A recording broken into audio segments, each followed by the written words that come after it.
আসসালামু আলাইকুম বন্ধুরা, আমরা তো চাইলেই সুন্দর করে কম্পাস দিয়ে এভাবে একটি সাইন পেন দিয়ে বৃত্ত এঁকে নিতে পারি। আর চাইলেই ভিডিওটি দেখে সুন্দর করে এই দৃশ্যটি এঁকে রং করতে পারি। দেখুন এবং শিখে নিন কিভাবে এই সহজ সুন্দর দৃশ্যটি আঁকতে হয়। এই দেখতে পাচ্ছেন, এটা হচ্ছে মাঝে, বৃত্তটির মধ্য হচ্ছে এখানে। তো আমরা চেষ্টা করব একেবারে মাঝামাঝি একটা সোজা দাগ দেওয়ার। আস্তে করে, আস্তে আস্তে করে দাগ দিব যেন দাগটি সোজা হয়।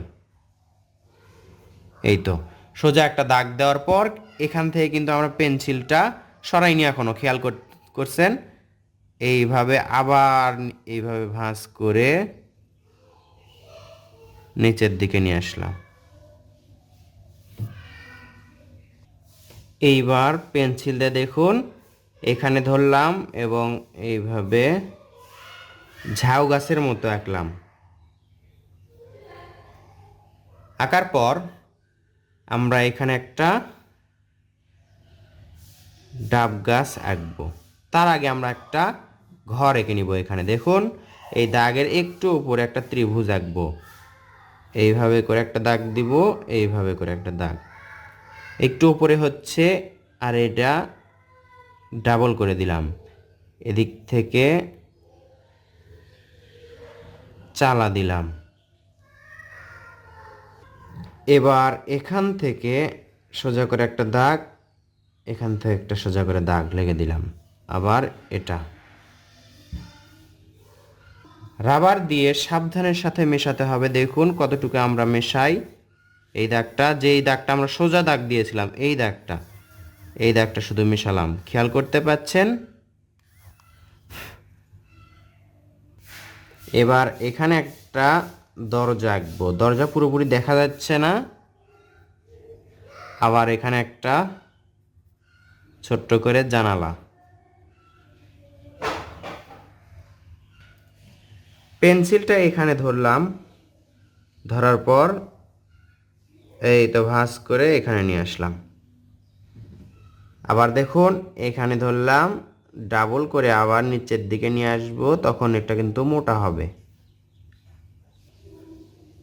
এদিকে একটা, এদিকে একটা, এদিকে একটা, এদিকে চারটা, পাঁচটা, ছয়টা, এই তো সাতটা। এই যে দাগ আমরা দেখতে পাচ্ছি, এটার উপর দিয়ে গোল করে দিতে হবে, অর্থাৎ এটা হচ্ছে অর্ধবৃত্ত হলো, একটা বৃত্তের অর্ধেক।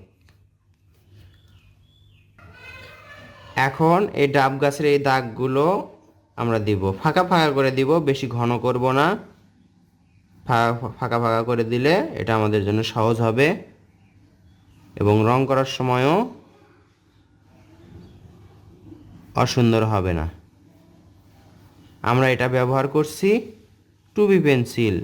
4B অথবা 6B পেন্সিল যদি ব্যবহার করি তাহলে রং করার সময় বিশ্রী হয়ে যাবে, রং করার সময় ওগুলো কালচে হয়ে যায়।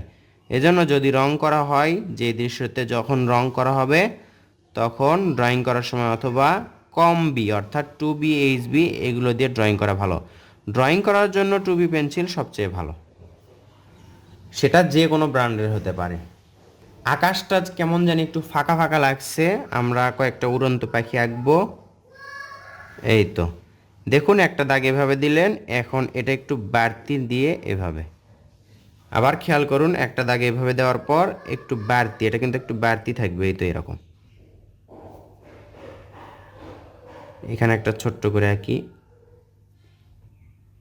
এই দৃশ্যতে আপনি যে কোনো রং, যে কোনো ব্র্যান্ডের রং করতে পারেন, যেমন প্যাস্টেল রং করতে পারেন, পেন্সিল রং করতে পারেন, ওয়াটার কালার করতে পারেন, যে কোনো রং, অথবা পেন্সিল স্কেচও করতে পারেন। ড্রয়িংটি যদি বড় হয়ে থাকে তাহলে প্যাস্টেল রং করা ভালো, আর যদি একেবারে ছোট হয়ে থাকে, যদি কাঠ পেন্সিলের রং থাকে, সেটা দিয়ে করলে আপনার ছোট ছোট বিষয়বস্তুতে রং করতে সুবিধা হবে। তো বন্ধুরা, এই দৃশ্যতে যদি আমার কাছ থেকে রং করে নিতে চান বা দেখতে চান তাহলে দেখতে এরকম হবে। কেমন লাগছে অবশ্যই কমেন্ট করে জানাবেন। ভিডিওটি শেষ পর্যন্ত দেখে কিছু শিখতে পারলেন কিনা এবং ভালো লাগলো কিনা অবশ্যই সেটাও কমেন্ট করে জানাবেন। ধন্যবাদ সবাইকে। আসসালামু আলাইকুম।